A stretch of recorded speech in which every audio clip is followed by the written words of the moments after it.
You put it in a teapot, it becomes the teapot. Now water can flow or it can crash. Be water, my friend.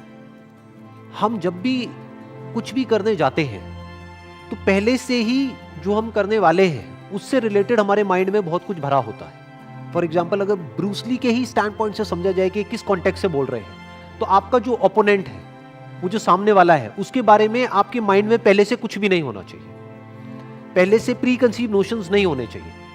क्योंकि हो सकता है पहले से जो आप सोच करके जा रहे हो वो बंदा अपना स्टाइल ही चेंज कर दे। वो पिछले कई सालों से मान लो एक तरीके से लड़ रहा था, तो उसी के बेस पर तो आप अपने माइंड में ये बिठा सकते हो कि मेरी क्या स्ट्रैटेजी होनी चाहिए इससे लड़ने के लिए। अब हो सकता है वो एक नई स्ट्रैटेजी बना करके आपके पास आ रहा है और आपको पता ही नहीं।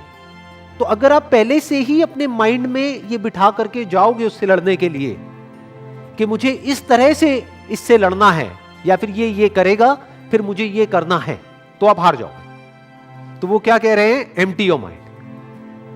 मतलब जो भी वो करने वाला है उसके लिए तैयार रहो। Never have pre conceive notions in your mind about life. अगर वहां पे देखा जाए ब्रूस ली के कॉन्टेक्स्ट में, तो ओपोनेंट है सामने कोई।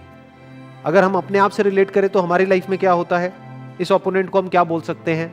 लाइफ में जो प्रॉब्लम्स आ रही है, जो चैलेंजेस आ रहे हैं, जो भी मुश्किलें आ रही हैं, तो उनको अपने पास के नजरिए से मत देखो, नहीं तो आप फंस जाओगे।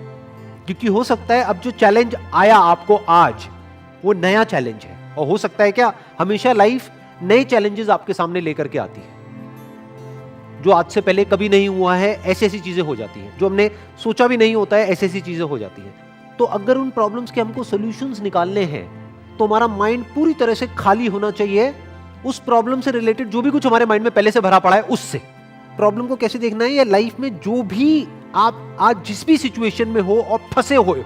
बहुत बार लाइफ में ऐसा होता है कि हम फंस जाते हैं, बट प्रॉब्लम क्या होती है, हम सॉल्यूशन निकाल रहे होते हैं अपनी मेमोरी के बेस पर, और हम और फंसते चले जाते हैं। क्योंकि जो हमने पास्ट में किया उसी वजह से तो हम इस सिचुएशन में फंसे हैं। सोचो, हम अपनी थिंकिंग की वजह से ही तो फंसते हैं लाइफ में जाकर के एक ना एक पॉइंट पे। किसी बंदे की थिंकिंग ठीक नहीं थी, इस वजह से वो जो काम कर रहा है, मान लो कोई बिजनेस कर रहा है और उसमें सक्सेसफुल नहीं हो पा रहा है, बट वो अपनी उसी थिंकिंग के बेस पे उसका सॉल्यूशन निकालना चाहता है, कभी नहीं निकाल सकता, इम्पॉसिबल। पहले उसको अपनी ही उस थिंकिंग से फ्री होना होगा, क्योंकि उसकी ही थिंकिंग की वजह से उसके बिजनेस में प्रॉब्लम्स क्रिएट हो रही है। उसको एक नई थिंकिंग चाहिए। अब नई थिंकिंग मतलब क्या, कि कुछ भी नया सोचने लग जाओ? नहीं, जो प्रॉब्लम आ रही है उस प्रॉब्लम को एज इट इज देखना है, उस प्रॉब्लम के साथ में एक हो जाना है। जैसे पानी जिस रंग में डालते हैं उसी रंग में एक हो जाता है। पानी को जिस कप में हम डालते हैं वही फॉर्म ले लेता है। यही बात यहां पे कही जा रही है, यानी कि आप एक हो जाओ लाइफ में जो भी आपको प्रॉब्लम आ रही है उसके साथ में। तो जब आप पूरी तरह से प्रॉब्लम के साथ में जुड़ जाते हो, आपका ध्यान, आप मतलब क्या, आपका ध्यान प्रॉब्लम के साथ में पूरी तरह से एक हो जाता है, तब उसी प्रॉब्लम में आपको सॉल्यूशन नजर आ जाता है। पानी की क्या खास बात होती है कि सामने जो भी सिचुएशन होती है उसके हिसाब से एक्ट करता है। अगर रास्ता नहीं है तो रास्ता बना लेता है, रास्ता छोटा है तो पानी छोटे से छोटा हो जाता है। अगर मान लो रुकावट बड़ी है तो पानी फुल फोर्स के साथ आता है और किसी भी तरीके से उसको तोड़ता हुआ आगे निकल जाता है। तो पानी is softer then the softest and harder than the hardest, and not और। ज्यादातर लाइफ में या तो चीजें हार्ड होती है या सॉफ्ट होती है। पानी की क्वालिटी क्या है? It is lighter than the lightest, softer then the softest and harder than the hardest. कि पानी अगर अपने पे आ जाए, जैसे कि सुनामी आती है, तो बड़ी बड़ी बिल्डिंग्स भी उसके आगे नहीं टिक पाती। और ऐसी ऐसी जगहें होती है जहां से कि निकलना नेक्स्ट टू इम्पॉसिबल होता है, लेकिन वहां से पानी निकल जाता है। क्यों? क्योंकि it is flexible, it is softer then the softest. उसकी पहले से कोई फॉर्म नहीं है, पहले से कोई शेप नहीं है, तो इसलिए वो कोई भी फॉर्म ले सकता है, कोई भी शेप ले सकता है। जिसकी पहले से ही कोई फॉर्म है तो उसकी फॉर्म टूट जाएगी अगर उसको कोई नई फॉर्म लेनी है तो। अगर मैं इसका एक प्रैक्टिकल एग्जांपल दूं, दो रिलीजन्स हैं और उन दो रिलीजन्स की दो अलग अलग बुक्स हैं और दोनों में कुछ बातें सही हैं, कुछ बातें गलत हैं। अगर आपको दूसरे की बुक में से जो बातें सही है उसको सीखना है, उसको समझना है, तो पहले आपको न्यूट्रल होना पड़ेगा, पानी के जैसा होना पड़ेगा। जो दोनों रिलीजन्स में से एक रिलीजन को ही पकड़ करके बैठा होगा स्ट्रांगली, तो वो अपने ही रिलीजन्स की कमियां नहीं देख पाएगा।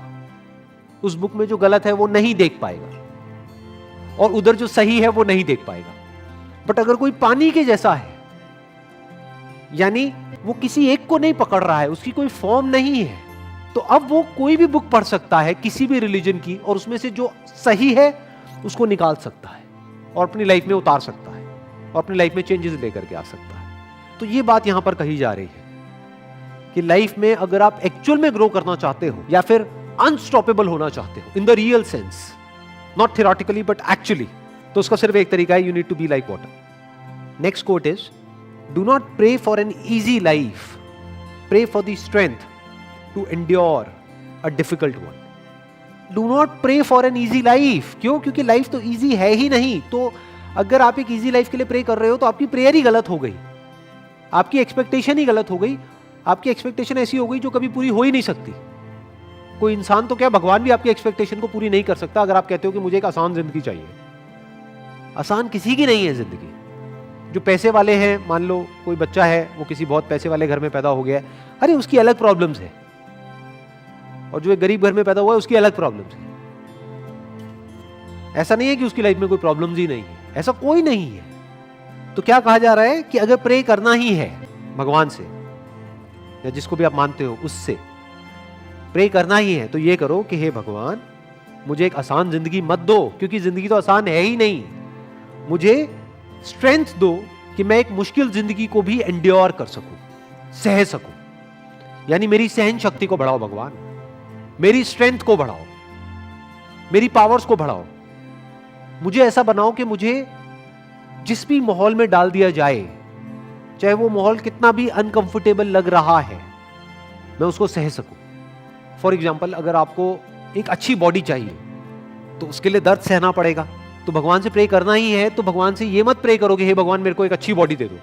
भगवान से प्रे क्या करना है कि हे भगवान मुझे शक्ति दो कि मैं उस दर्द को सह सकूं जो दर्द मुझे होने वाला है जब मैं अपनी बॉडी को बनाऊंगा। तब लाइफ में जो मुश्किलें हैं उससे लड़ने की ताकत एकदम से नहीं आती है। तो अगर आपको एक आसान जिंदगी मिल गई तो हो सकता है आपको ये भी लगे कि मेरे साथ में अच्छा हो रहा है, लेकिन एक्चुअल में आपके साथ अच्छा नहीं हो रहा है, बुरा हो रहा है। क्योंकि अगर आपको थोड़ी थोड़ी मुश्किलें मिलती रहे लाइफ में, तो धीरे धीरे आने वाले टाइम में आप इस लेवल पे आ सकते हो कि बड़ी से बड़ी मुश्किल से भी टकरा सकते हो। Next quote is, I fear not the man who has practised 10,000 kicks once, but I fear the man who has practised 1 kick 10,000 times. अगर इस कोट को हम ध्यान से समझे तो इसमें प्रैक्टिस को डिफाइन किया जा रहा है कि प्रैक्टिस का मतलब होता क्या है। जिसने प्रैक्टिस कर रखी है किसी एक काम की, बार बार बार बार बार बार बार बार बार बार जब हम प्रैक्टिस करते रहते हैं तो क्या होता है, तो हम एक स्टेट में चले जाते हैं जिस स्टेट को बोलते हैं द स्टेट ऑफ फ्लो। और स्टेट ऑफ फ्लो में क्या होता है कि वो काम अपने आप होने लग जाता है। एक है आपको सोच करके एक काम को करना होता है, तो बीच में एक फिल्टर आ गया।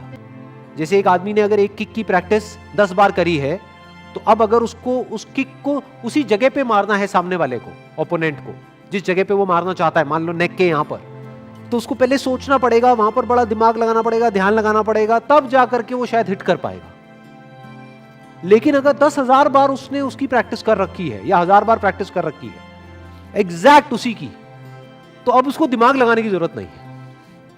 या ये कह लो, ये जो दिमाग लगाने का काम है ये इतनी तेजी से हो जाएगा कि पता भी नहीं लगेगा, ऐसा लगेगा कि दिमाग लगा ही नहीं है। वो गैप बीच में से हट गया, यानी वो काम बहुत ही स्पीड से हो जाएगा। और स्पीड का ही सारा खेल होता है कि कौन सा काम कितनी स्पीड से हो रहा है, स्पेशली लड़ाई में, जिस कॉन्टेक्स्ट में कहा जा रहा है।